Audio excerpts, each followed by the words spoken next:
अथ श्री सूर्यहृदयस्तोत्रम्।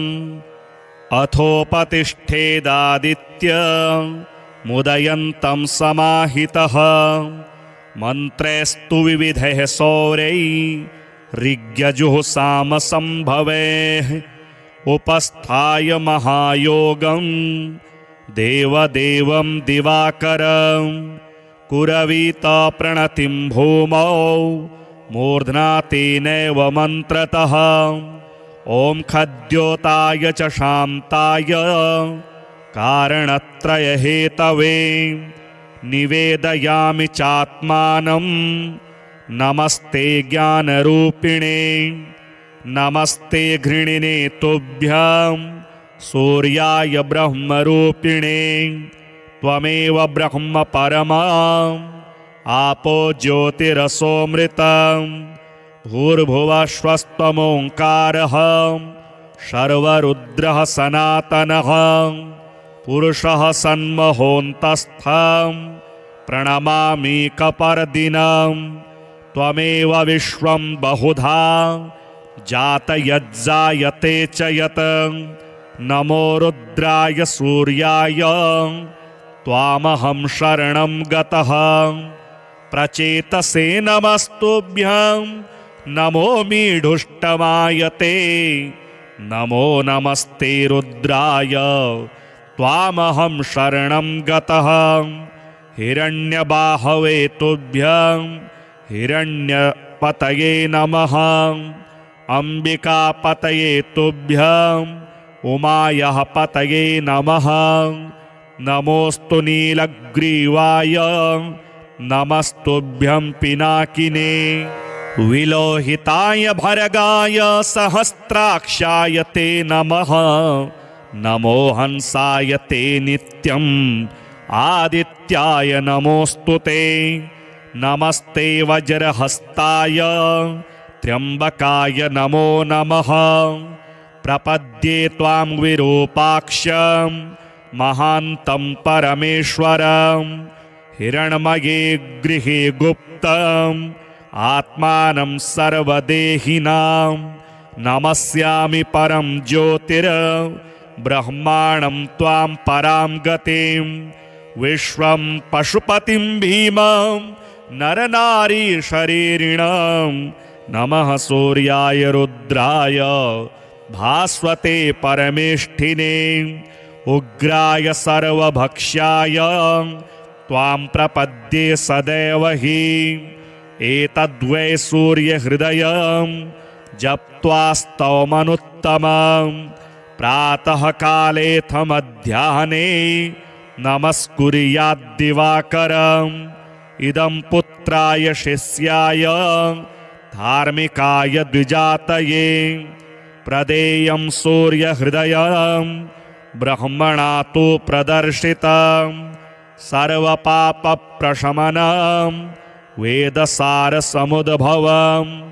ब्राह्मणानां हितं पुण्यं ऋषिसङ्घैर्निषेवितम्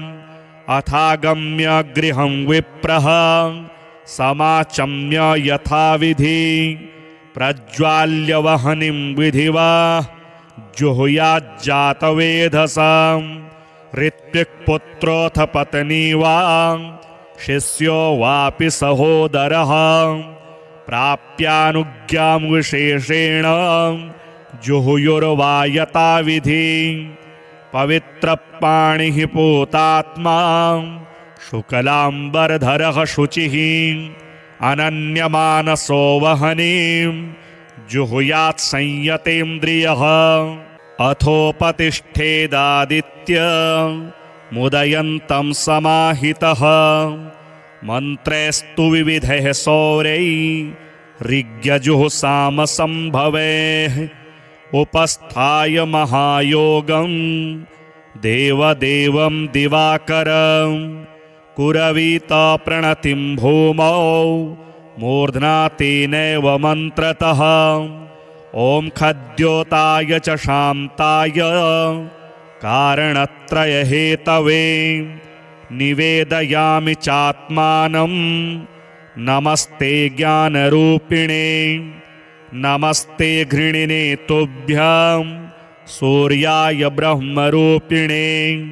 त्वमेव ब्रह्म परमम् आपो ज्योतिरसोऽमृतं भूर्भुवस्वस्त्वमोङ्कारः सर्वरुद्रः सनातनः पुरुषः सन्महोऽन्तस्थं प्रणमामि कपर्दिनं त्वमेव विश्वं बहुधा जातयज्जायते च यत् नमो रुद्राय सूर्याय त्वामहं शरणं गतः प्रचेतसे नमस्तुभ्यं नमो मीढुष्टमायते नमो नमस्ते रुद्राय त्वामहं शरणं गतः हिरण्यबाहवे तुभ्यं हिरण्यपतये नमः अम्बिकापतये तुभ्यं उमायाः पतये नमः नमोऽस्तु नीलग्रीवाय नमस्तुभ्यं पिनाकिने विलोहिताय भर्गाय सहस्राक्षाय ते नमः नमो हंसाय ते नित्यम् आदित्याय नमोऽस्तु ते नमस्ते वज्रहस्ताय त्र्यम्बकाय नमो नमः प्रपद्ये त्वां विरूपाक्षं महान्तं परमेश्वरं हिरण्मये गृहे गुप्तम् आत्मानं सर्वदेहिनां नमस्यामि परं ज्योतिर्ब्रह्माणं त्वां परां गतिं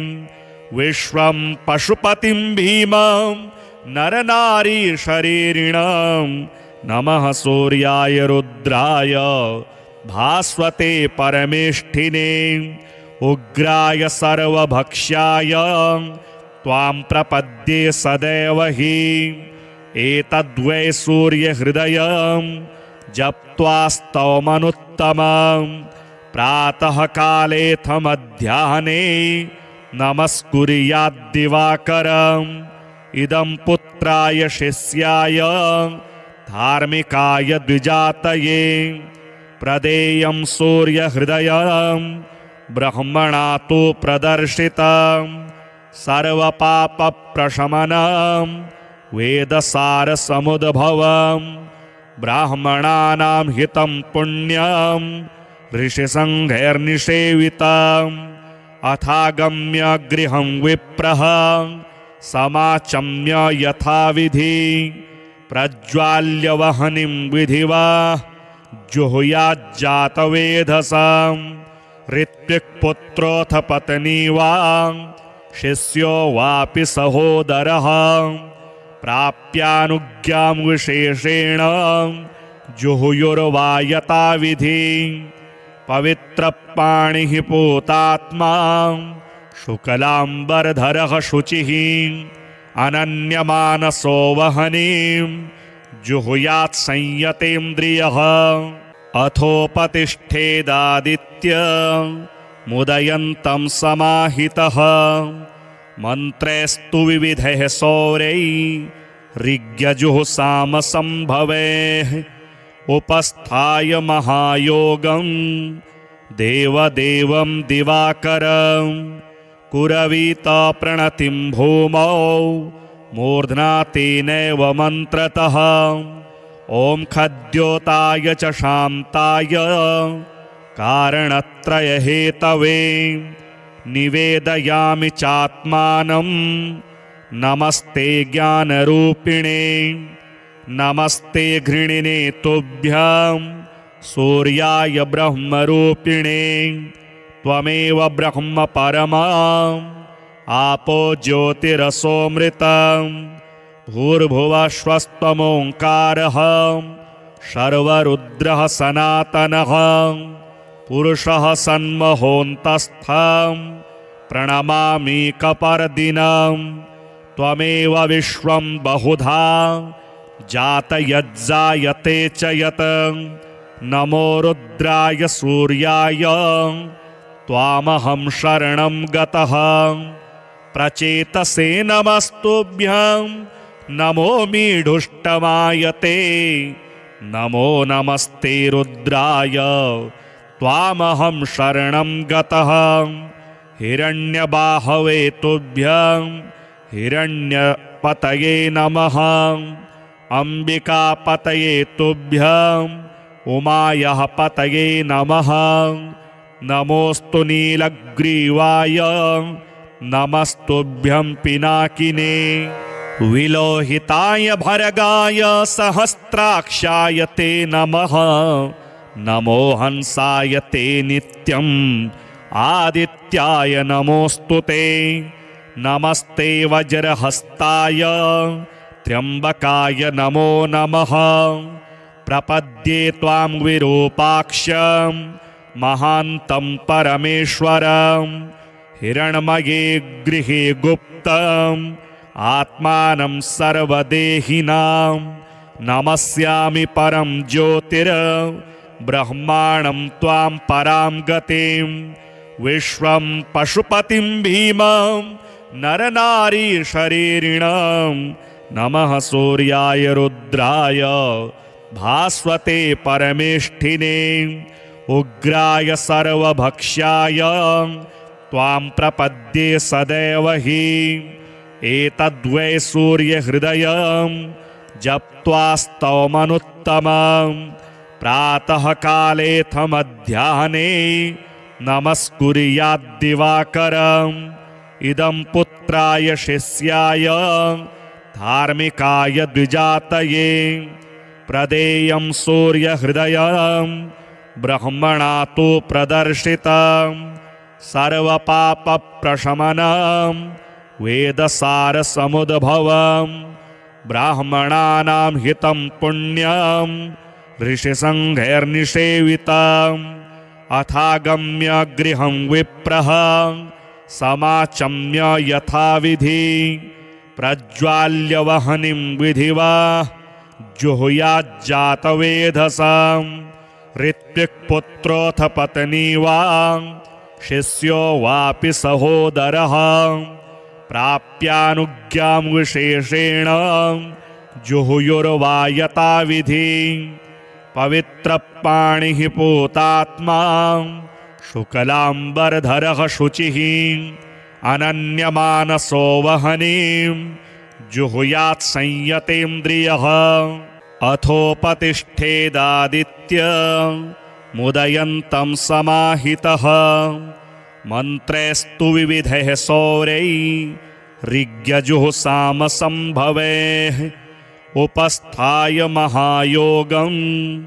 देवदेवं दिवाकरं कुरवीता प्रणतिं भूमौ मूर्ध्ना तेनैव मन्त्रतः ॐ खद्योताय च शान्ताय कारणत्रयहेतवे निवेदयामि चात्मानं नमस्ते ज्ञानरूपिणे नमस्ते घृणिने तुभ्यं सूर्याय ब्रह्मरूपिणे त्वमेव ब्रह्म परमम् आपो ज्योतिरसोऽमृतं भूर्भुवस्वस्त्वमोङ्कारः सर्वरुद्रः सनातनः पुरुषः सन्महोऽन्तस्थं प्रणमामीकपर्दिनं त्वमेव विश्वं बहुधा जातयज्जायते च यत् नमो रुद्राय सूर्याय त्वामहं शरणं गतः प्रचेतसे नमस्तुभ्यं नमो मीढुष्टमायते नमो नमस्ते रुद्राय त्वामहं शरणं गतः हिरण्यबाहवे तुभ्यं हिरण्यपतये नमः अंबिकापतये तुभ्यं उमायाः पतये नमः नमोस्तु नीलग्रीवाय नमस्तुभ्यं पिनाकिने विलोहिताय भर्गाय सहस्राक्षाय ते नमः नमो हंसाय ते नित्यम् आदित्याय नमोऽस्तु ते नमस्ते वज्रहस्ताय त्र्यम्बकाय नमो नमः प्रपद्ये त्वां विरूपाक्षं महान्तं परमेश्वरं हिरण्मये गृहे गुप्तम् आत्मानं सर्वदेहिनां नमस्यामि परं ज्योतिर्ब्रह्माणं त्वां परां गतिं विश्वं पशुपतिं भीमं नरनारीशरीरिणं नमः सूर्याय रुद्राय भास्वते परमेष्ठिने उग्राय सर्वभक्ष्याय त्वां प्रपद्ये सदैव हि एतद्वै सूर्यहृदयं जप्त्वा स्तवमनुत्तमं प्रातःकालेऽथ मध्याह्ने नमस्कुर्याद्दिवाकरम् इदं पुत्राय शिष्याय धार्मिकाय द्विजातये प्रदेयं सूर्यहृदयं ब्रह्मणा तु प्रदर्शितं सर्वपापप्रशमनं वेदसारसमुद्भवं ब्राह्मणानां हितं पुण्यं ऋषिसङ्घैर्निषेवितम् अथागम्य गृहं विप्रः समाचम्य यथाविधि प्रज्वाल्य वह्निं विधिवा जुहुयाज्जातवेधसं ऋत्विक्पुत्रोऽथ पत्नी वा शिष्यो वापि सहोदरः प्राप्यानुज्ञां विशेषेण जुहुयुर्वा यथाविधि पवित्रपाणिः पूतात्मा शुक्लाम्बरधरः शुचिः अनन्यमानसो वह्निं जुहुयात् संयतेन्द्रियः अथोपतिष्ठेदादित्य मुदयन्तं समाहितः मन्त्रैस्तु विविधैः सौरैः ऋग्यजुःसामसंभवैः उपस्थाय महायोगं देवदेवं दिवाकरं कुरवीता प्रणतिं भूमौ मूर्ध्ना तेनैव मन्त्रतः ॐ खद्योताय च शान्ताय कारणत्रयहेतवे निवेदयामि चात्मानं नमस्ते ज्ञानरूपिणे नमस्ते घृणिने तुभ्यं सूर्याय ब्रह्मरूपिणे त्वमेव ब्रह्म परमम् आपो ज्योतिरसोऽमृतं भूर्भुवस्वस्त्वमोङ्कारः शर्वरुद्रः सनातनः पुरुषः सन्महोऽन्तस्थं प्रणमामीकपर्दिनं त्वमेव विश्वं बहुधा जातयज्जायते च यत् नमो रुद्राय सूर्याय त्वामहं शरणं गतः प्रचेतसे नमस्तुभ्यं नमो मीढुष्टमायते नमो नमस्ते रुद्राय त्वामहं शरणं गतः हिरण्यबाहवे तुभ्यं हिरण्यपतये नमः अम्बिकापतये तुभ्यं उमायाः पतये नमः नमोऽस्तु नीलग्रीवाय नमस्तुभ्यं पिनाकिने विलोहिताय भर्गाय सहस्राक्षाय ते नमः नमो हंसाय ते नित्यम् आदित्याय नमोऽस्तु ते नमस्ते वज्रहस्ताय त्र्यम्बकाय नमो नमः प्रपद्ये त्वां विरूपाक्षं महान्तं परमेश्वरं हिरण्मये गृहे गुप्तम् आत्मानं सर्वदेहिनां नमस्यामि परं ज्योतिर्ब्रह्माणं त्वां परां गतिं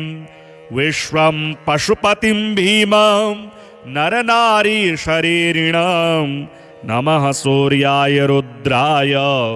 भास्वते परमेष्ठिने उग्राय सर्वभक्ष्याय त्वां प्रपद्ये सदैव हि एतद्वै सूर्यहृदयं जप्त्वा स्तवमनुत्तमं प्रातःकालेऽथ मध्याह्ने नमस्कुर्याद्दिवाकरम् इदं पुत्राय शिष्याय धार्मिकाय द्विजातये प्रदेयं सूर्यहृदयं ब्रह्मणा तु प्रदर्शितं सर्वपापप्रशमनं वेदसारसमुद्भवं ब्राह्मणानां हितं पुण्यं ऋषिसङ्घैर्निषेवितम् अथागम्य गृहं विप्रः समाचम्य यथाविधि प्रज्वाल्य वह्निं विधिवा जुहुयाज्जातवेधसाम् ऋत्विक्पुत्रोऽथ पत्नी वा शिष्यो वापि सहोदरः प्राप्यानुज्ञां विशेषेण जुहुयुर्वा यथाविधि पवित्रपाणिः पूतात्मा शुक्लाम्बरधरः शुचिः अनन्यमानसो वह्निं जुहुयात् संयतेन्द्रियः अथोपतिष्ठेदादित्य मुदयन्तं समाहितः मन्त्रैस्तु विविधैः सौरैः ऋग्यजुःसामसम्भवैः उपस्थाय महायोगं देवदेवं दिवाकरं कुरवीत प्रणतिं भूमौ मूर्ध्ना तेनैव मन्त्रतः ॐ खद्योताय च शान्ताय कारणत्रयहेतवे निवेदयामि चात्मानं नमस्ते ज्ञानरूपिणे नमस्ते घृणिने तुभ्यं सूर्याय ब्रह्मरूपिणे त्वमेव ब्रह्म परमम् आपो ज्योतिरसोऽमृतम् भूर्भुवस्वस्त्वमोङ्कारः शर्वरुद्रः सनातनः पुरुषः सन्महोऽन्तस्थं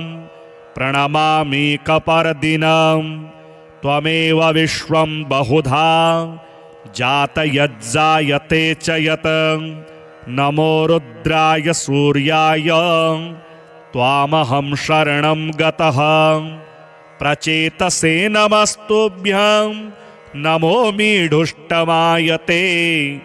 नमो नमस्ते रुद्राय त्वामहं शरणं गतः हिरण्यबाहवे तुभ्यं हिरण्यपतये नमः अम्बिकापतये तुभ्यं उमायाः पतये नमः नमोऽस्तु नीलग्रीवाय नमस्तुभ्यं पिनाकिने विलोहिताय भर्गाय सहस्राक्षाय ते नमः नमो हंसाय ते नित्यम् आदित्याय नमोऽस्तु ते नमस्ते वज्रहस्ताय त्र्यम्बकाय नमो नमः प्रपद्ये त्वां विरूपाक्षं महान्तं परमेश्वरं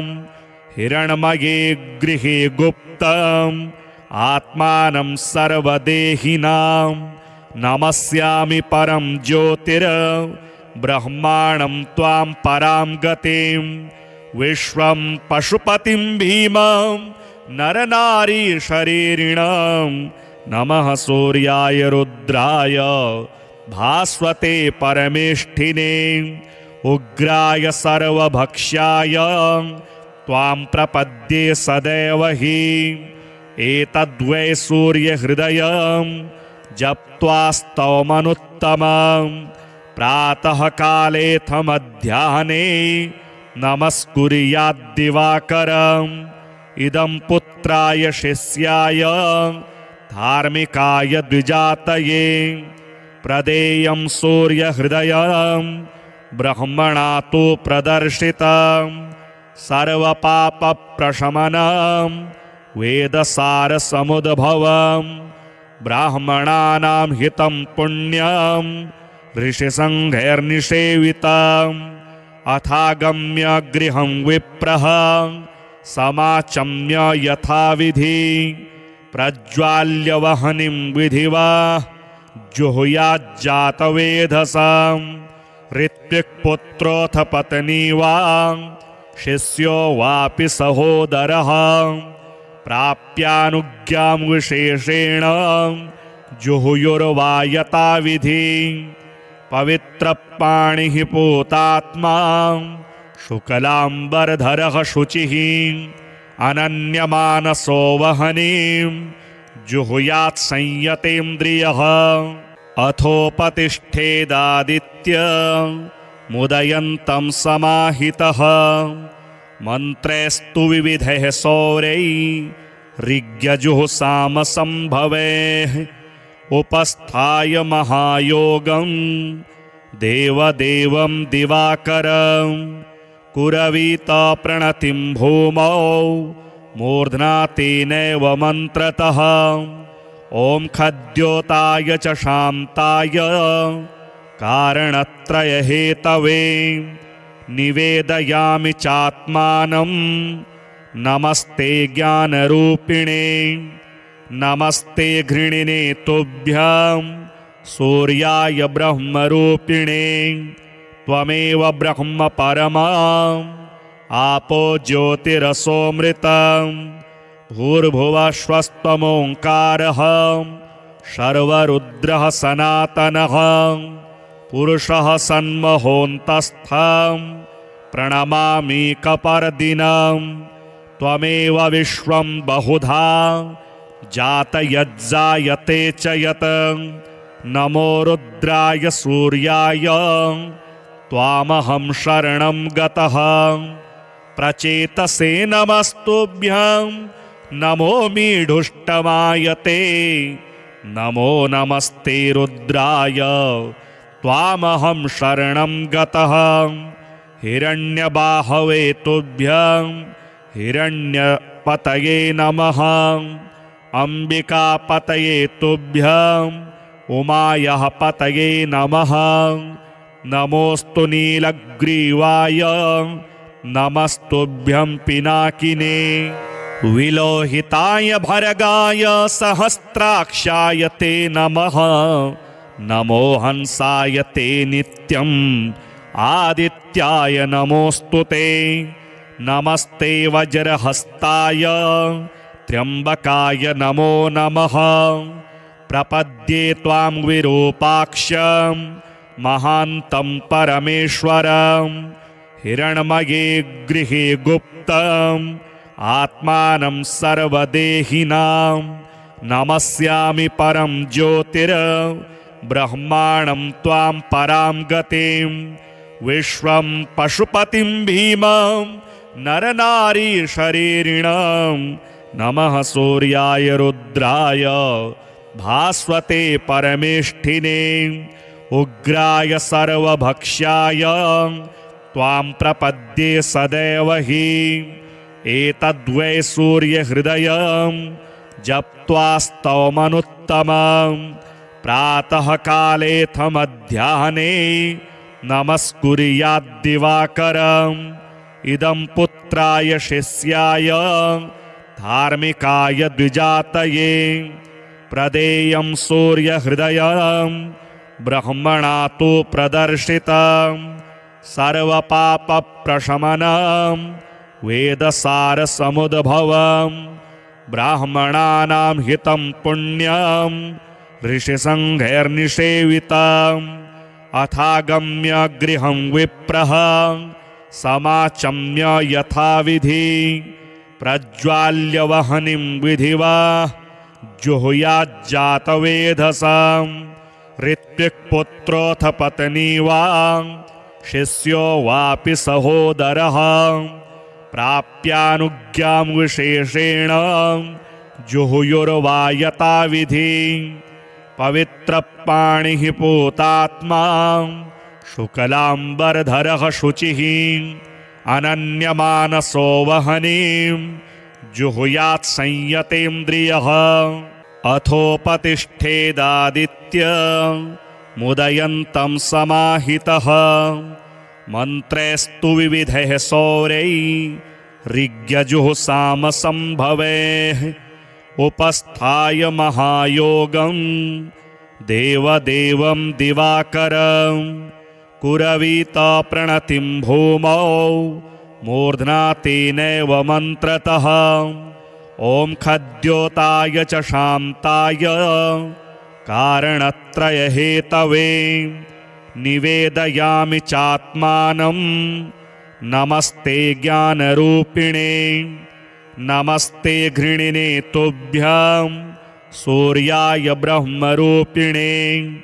त्वमेव ब्रह्म परमम् आपो ज्योतिरसोऽमृतम् भूर्भुवस्वस्त्वमोङ्कारः सर्वरुद्रः सनातनः पुरुषः सन्महोऽन्तस्थं प्रणमामीकपर्दिनं त्वमेव विश्वं बहुधा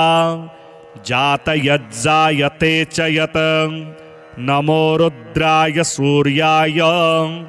त्वामहं शरणं गतः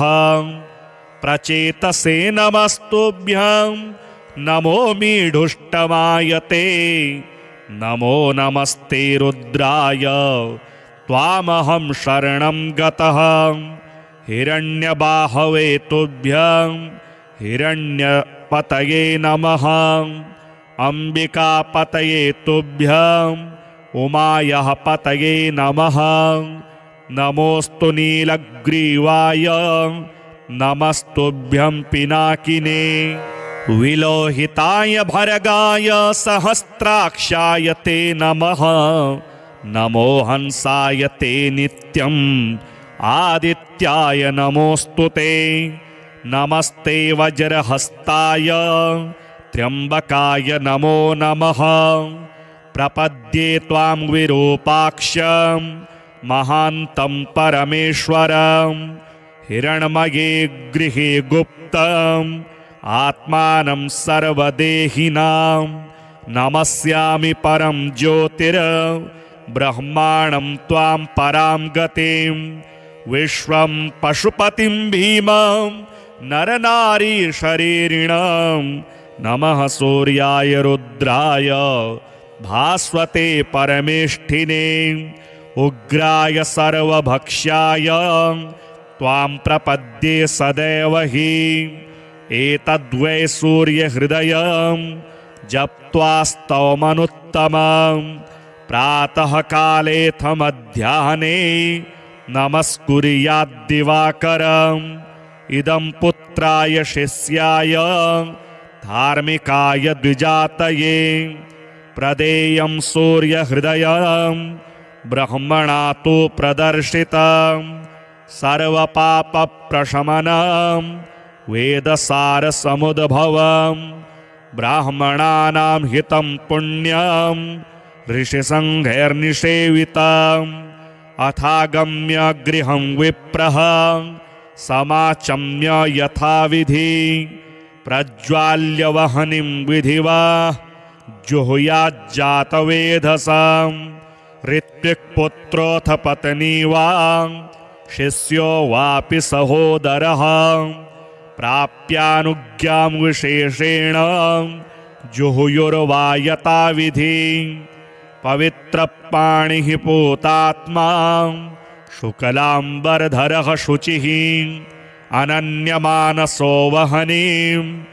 जुहुयात् संयतेन्द्रियः अथोपतिष्ठेदादित्य मुदयन्तं समाहितः मन्त्रैस्तु विविधैः सौरैः ऋग्यजुःसामसम्भवैः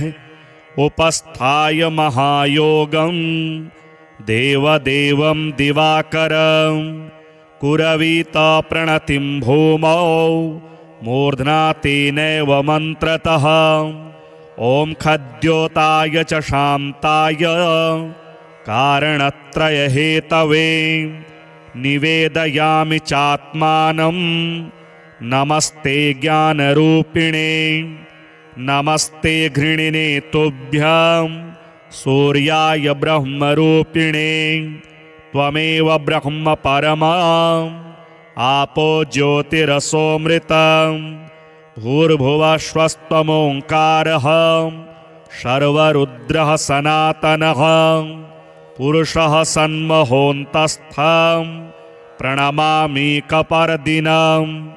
त्वमेव विश्वं बहुधा जातयज्जायते च यत् नमो रुद्राय सूर्याय त्वामहं शरणं गतः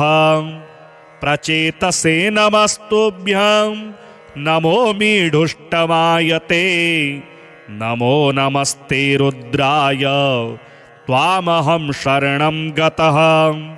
हिरण्यबाहवे तुभ्यं हिरण्यपतये नमः अम्बिकापतये तुभ्यं उमायः पतये नमः नमोऽस्तु नीलग्रीवाय नमस्तुभ्यं पिनाकिने विलोहिताय भर्गाय सहस्राक्षाय ते नमः नमो हंसाय ते नित्यम् आदित्याय नमोऽस्तु ते नमस्ते वज्रहस्ताय त्र्यम्बकाय नमो नमः प्रपद्ये त्वां विरूपाक्षं महान्तं परमेश्वरं हिरण्मये गृहे गुप्तम् आत्मानं सर्वदेहिनां नमस्यामि परं ज्योतिर्ब्रह्माणं त्वां परां गतिं विश्वं पशुपतिं भीमं नरनारीशरीरिणं नमः सूर्याय रुद्राय भास्वते परमेष्ठिने उग्राय सर्वभक्ष्याय त्वां प्रपद्ये सदैव हि एतद्वै सूर्यहृदयं जप्त्वा स्तवमनुत्तमं प्रातःकालेऽथ मध्याह्ने नमस्कुर्याद्दिवाकरम् इदं पुत्राय शिष्याय धार्मिकाय द्विजातये प्रदेयं सूर्यहृदयं ब्रह्मणा तु प्रदर्शितं सर्वपापप्रशमनं वेदसारसमुद्भवं ब्राह्मणानां हितं पुण्यं ऋषिसङ्घैर्निषेवितम् अथागम्य गृहं विप्रः समाचम्य यथाविधि प्रज्वाल्य वह्निं विधिवा जुहुयाज्जातवेधसां ऋत्विक्पुत्रोऽथ पत्नी वा शिष्यो वापि सहोदरः प्राप्यानुज्ञां विशेषेण जुहुयुर्वा यथाविधि पवित्रपाणिः पूतात्मा शुक्लाम्बरधरः शुचिः अनन्यमानसो वह्निं जुहुयात् संयतेन्द्रियः।